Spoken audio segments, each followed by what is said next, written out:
Alright, so despite how this video looks at the moment, this is actually a Fine Wine and Good Spirits barrel number 208 store pick. So, this is basically Buffalo Trace single barrel. So, let's get down to it. Cherry. Smells sweeter than a standard Buffalo Trace barrel. Or small batch, I should say. It does. Caramel. Brown sugar. Cherry caramel brown sugar. That's all I'm getting, really. I mean, it smells similar to Eagle Rare, if I'm going to be totally honest. It does. That's what I was thinking. A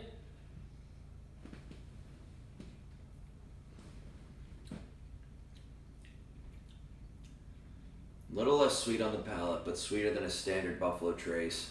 Not as sweet as an Eagle Rare. No, definitely not as sweet as Eagle Rare. Getting a lot of vanilla on the back end. Front end, I get ethanol. Like, I taste alcohol. Again, this is all three of these ones that we're trying right now are neck pours. Yeah. So that is worth keeping in mind. It might be. I don't know. Like, there's just an off, like, chemical taste I get on the front end of it. I don't know what it is. It might just be the fact that it's a neck pour, but time will tell for that one. It might be tannins. But it's sweet on the front end, like caramel sweet. Mm-hmm. I'm still getting vanilla on that finish. I get fruit. Oddly enough. Like, I don't get a whole lot of vanilla. I get, like, sweet, dark fruit. Like a blackberry. Maybe some fig. Yeah, that's not what I'm getting at all. Well, I mean, I'm getting the fig. I'm getting those notes a little bit, but I'm still... To me, there's vanilla going through the whole thing. I get some vanilla bean, but I don't get, like a standard vanilla or a vanilla cream or anything like that. Like, I feel like I'm getting vegetal vanilla. I can see that. Or maybe, like, vanilla extract. Yeah, okay. Yeah, that I can see. Huh. Better than standard Buffalo Trace. I'd have to agree with that. It's definitely sweeter. Definitely has more nuance to it. Yeah, I'm starting to think that front end weird taste I'm getting is just oak tannin. That is possible. Because it's...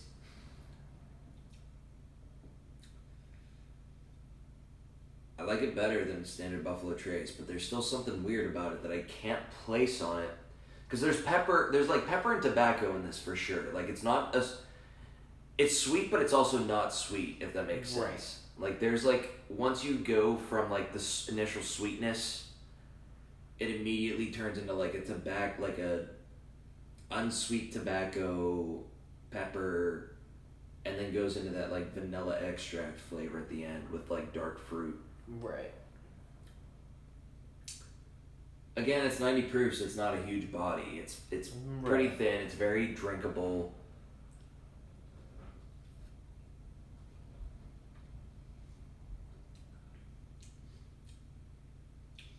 It's definitely oak tannin you're getting at the beginning. I think so. The more I taste it, the more that's what's coming through.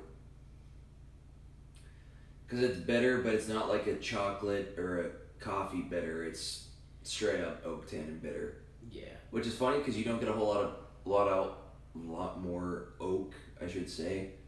I don't know how to word that, but there's not a whole lot of oak in this aside from some tannin. Interestingly enough. Yeah, and from the other picks I've heard for this is very different.